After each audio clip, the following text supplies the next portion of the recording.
पाकिस्तान ने यहां पर लिटरली कुचल दिया है ऑस्ट्रेलिया को, जो मुंह उठा के आ गए थे बिना प्रैक्टिस करने। मार्च को लगा था पता नहीं खाला जी का घर है, यहां पे एंजॉय करेंगे, दही वड़े खाएंगे, उन्हें रख रख के चपेड़े मारी हैं। 90 रन से जीत गई पाकिस्तान भाई सेकंड टी20, 90 रन, ऑलमोस्ट 100 रन की शिकस्त दे दी। पहला मैच 50 रन से जीती है पाकिस्तान, दूसरा मैच 90 रन से।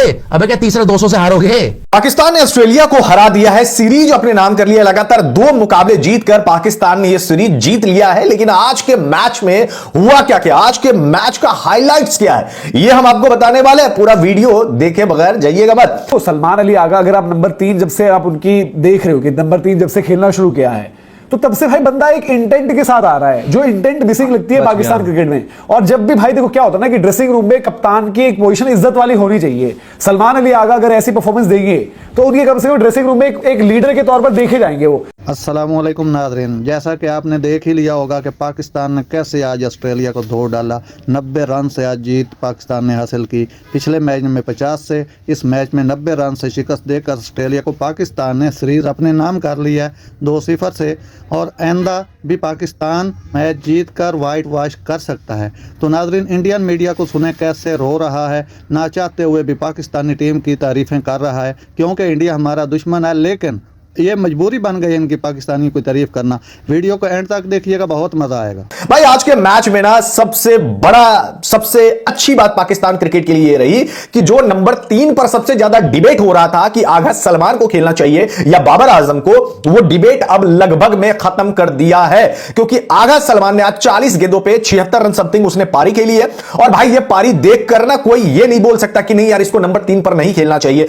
8 चौके और 4 शानदार छक्के लगाए। स्पिनर्स को आगा सलमान, जैसा कि उन्होंने बोला था कि मैं स्पिनर्स को बेहतर तरीके से हैंडल कर लेता हूं, आज वो देखने को भी मिला। आगा सलमान ने 8 चौके 4 छक्के 190 के स्ट्राइक रेट से बनाया। अब अगर कोई बल्लेबाज 190 के स्ट्राइक रेट से रन बना रहा है और स्पिनर्स को इतना बढ़िया खेल रहा है नंबर 3 पर, तो फिर आप इस पोजीशन को इतना जस्टिफाई कर रहे हैं कि कोई आप पे उंगली नहीं उठा पा रहा है और नहीं उठा सकता है। क्योंकि आप नंबर 3 पे खेलो या नंबर 2 पे खेलो या नंबर 1 पे खेलो या नंबर 6 पर खेलो, अगर आप परफॉर्मेंस दे रहे हैं तो मेरे ख्याल से जब तक आप परफॉर्मेंस दे रहे हैं तब तक कोई आप पे सवाल खड़े नहीं करेगा। और आगा सलमान जो है नंबर 3 के पोजीशन को जस्टिफाई कर दिया है और मेरे ख्याल से उसने जो है ना डिबेट ही खत्म कर दिया है। हां, जहां तक बात हुई है बाबर आजम की, मैंने आपको पहले भी वीडियो में बोला था बाबर आजम 1 2 3 में खेल सकता है। 1 2 3 के अलावा बाबर आजम फिर नंबर 4 के लिए सुटेबल नहीं है। आप नंबर 4 पे बाबर आजम को नहीं, उससे ज्यादा बेहतर है कि आप ख्वाजा नाफे को खिला लो, वो ज्यादा बेटर है। लेकिन बाबर आजम की जगह 1 2 3 में ही बनती है, या तो ओपनिंग करवाओ या नंबर 3 पे। लेकिन ये 3 पर अगर आगा सलमान आके ऐसी पारी खेल रहा है तो आप कैसे बोल जाएंगे कि नहीं यार उसको 3 पर नहीं खेलना चाहिए। तो आगा सलमान ने अपनी अपॉर्चुनिटी का भरपूर फायदा उठाया।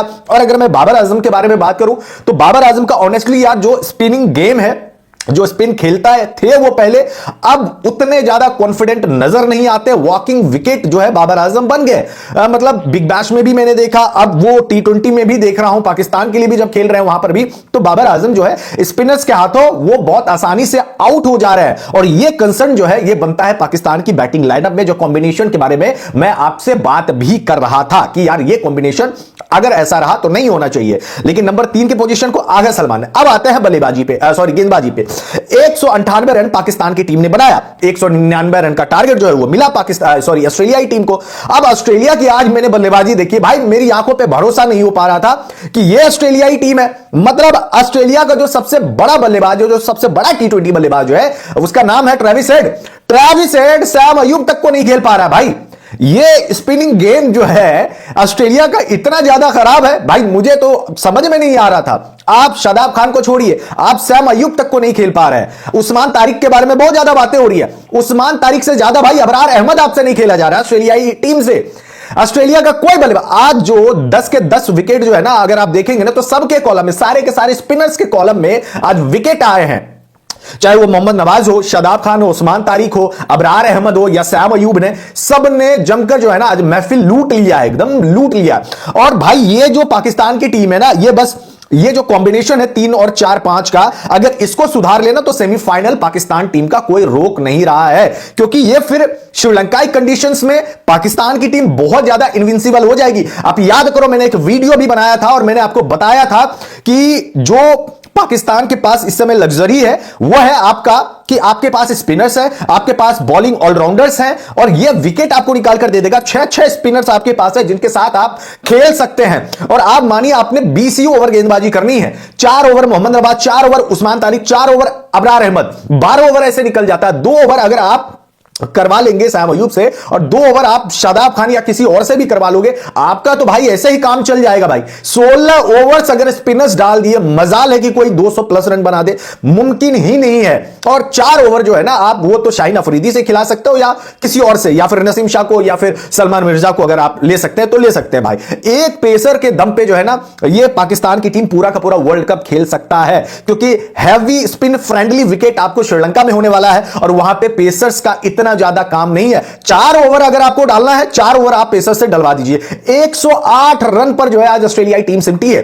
108 रन पर 90 रन की बड़ी हार मिली आज ऑस्ट्रेलियाई टीम को। अब इससे आप समझ लीजिए कि कितना ज्यादा ये पाकिस्तान की टीम जो है T20 वर्ल्ड कप आते ही बहुत ज्यादा इनविंसिबल, बहुत ज्यादा स्ट्रॉन्ग कंटेंडर नजर आ रही है। और इस पाकिस्तान टीम की अगर बैटिंग जो इनकंसिस्टेंट है, जो साहिबजादा फरहान है या सैम अयूब है या फिर आप बाबर आजम की बात करें या फिर आप फखर जमान की बात करें, ये इनकंसिस्टेंसी अगर इनकी बल्लेबाजी में नहीं रही तो पाकिस्तान टीम के लिए सेमीफाइनल बहुत आराम से पक्की है। मैं फाइनल की बात नहीं कर सकता क्योंकि वो ऑन द डे वाली बात होती है, लेकिन आप सेमीफाइनल तक आराम से जा सकते हैं और ये बाकी टीमों के लिए सिरदर्द बढ़ाने जैसा है। तो Pakistan is not only on the, मतलब they are not only won the series, the T20 series before the world cup, Pakistan is on the verge of white washing Australia. Marsh ji बड़े सपने लेके आए थे कि देखो जी ये तो हमारी प्रैक्टिस है वर्ल्ड कप के लिए। मुझे तो पता नहीं पाकिस्तान में ठंड होती है, मैं तो कपड़े नहीं लेके आया। अब कपड़े फट गए, अब कपड़े फट गए। और उनके स्पिनर्स अनप्लेएबल थे फॉर द ऑस्ट्रेलियंस, चाहे वो शादाब हो, चाहे वो नवाज हो, चाहे वो अबरार हो, घुंगरू सेठ की नाजायज औलाद, चाहे वो सैम अयूब हो, चारों के चारों आप बताइए विकेट लेके जा रहे हैं। और ऑस्ट्रेलिया का चाहे वो मिच मार्श हो, ट्रेविस हेड हो, Cameron, by the way Cameron green ने कंप्लेंट जरूर करी है उस्मान तारिक के एक्शन पे और बोला है कि ये क्लियर बट्टा फेंक रहा है, क्लियरली चेकिंग कर रहा है, वो आगे जाके कंट्रोवर्सी हो सकती है। बिकॉज पूरी दुनिया को भी लग रहा है कि उस्मान तारिक एक भट्टा बॉलर है और चीटिंग करनी तो पाकिस्तानियों के नस-नस में वाकिफ है। मैच फिक्सर ये इनके लड़के जेल भी काट के आ जा चुके हैं मैच फिक्सिंग के चक्कर में। वसीम अकरम वकार यूनिस पे अभी इल्जाम लगा दिया आमिर सोहेल ने कि तो बॉल टैंपरिंग करके जिताते थे। इतने लोग इनके चोर और उचक्के, शाहिद अफरीदी बॉल को नोच रहा था, काट रहा था, क्या क्या करते हैं लोग, पता नहीं, गंदी हरकत। अब लेटेस्ट एडिशन है उस्मान तारिक जो कि बट्टा फेंक रहा है, उस पर कैमरन ग्रीन ने उठाया है सवाल, ठीक है, बट एडी विच वे तुम सवाल करते रहो, उन्होंने जवाब दे दिया पाकिस्तानियों ने। भाई साहब 2-0 से सीरीज जीत गए, जबकि किसी को यह नहीं यकीन था कि ऑस्ट्रेलिया एक भी मैच हारेगा। एक मैच छोड़ दो वो सीरीज ही जीत गए और हो सकता है 3-0 हो जाए। सो ये बहुत बड़ी खतरे की घंटी है फॉर ऑस्ट्रेलिया, बिकॉज ऑस्ट्रेलिया हमारे लिए बड़ी अच्छी बात है इंडिया के लिए कि ऑस्ट्रेलिया की जब औकात पाकिस्तान ने दिखा दी तो फिर हमारे लिए तो कोई खतरा मुझे लग नहीं रहा भाई। चाहे तुम टिम डेविड डाल लो, हेजलवुड डाल लो, क्या उखाड़ लोगे। पैट कमिंस तो पहली बार हो चुका है। So I don't think Australia is any threat. और पाकिस्तान को भी ये लग रहा होगा कि हम बहुत आगे आ गए, ये आगे वो आगे, वो तो उनकी हैसियत पता चलेगी श्रीलंका में जो खेलेंगे इंडिया के साथ। मगर पाकिस्तान के लिए बार बार मैं एक ही चीज बोल रहा हूं कि सलमान अली आगा ने इनकी टीम को चेंज करके रख दिया। एक तो सिलेक्टर्स की तारीफ है कि सलमान अली आगा इतना स्लो खेलता था, वनडे प्लेयर था, कि उसको निकाला नहीं। सलमान अली आगा ने बाबर को बोला कि बेटा तू 4 पे खेलेगा, मैं 3 पे खेलूंगा, बिकॉज तू अगर 3 पे खेलेगा बर्बाद करवा देगा। आज भी पाकिस्तान ने ऑलमोस्ट 200 रन मारे। बाबर आजम को देख लो, 5 गेंदे 2 रन, 5 गेंदे 2 रन। ये है ये घंटा जिम्बाली, बाबर जिम्बालू को देख लो आप। और वहीं पर आप इसको देखो सलमान आगा को 190 की स्ट्राइक रेट से खेल रहा है। तो यही मेन डिफरेंस है भैया पाकिस्तान की टीम में। बट भाई कमाल कर दिया, आपको एक पैसे की उम्मीद नहीं थी कि पाकिस्तान जीत जाएगी, पाकिस्तान ने ऑस्ट्रेलिया को रौंद के रख दिया। खैर ऑस्ट्रेलिया ने काफी डिसअपॉइंट किया, लेकिन जहां तक पाकिस्तान की बात है, पाकिस्तान के लिए वर्ल्ड कप से पहले भाई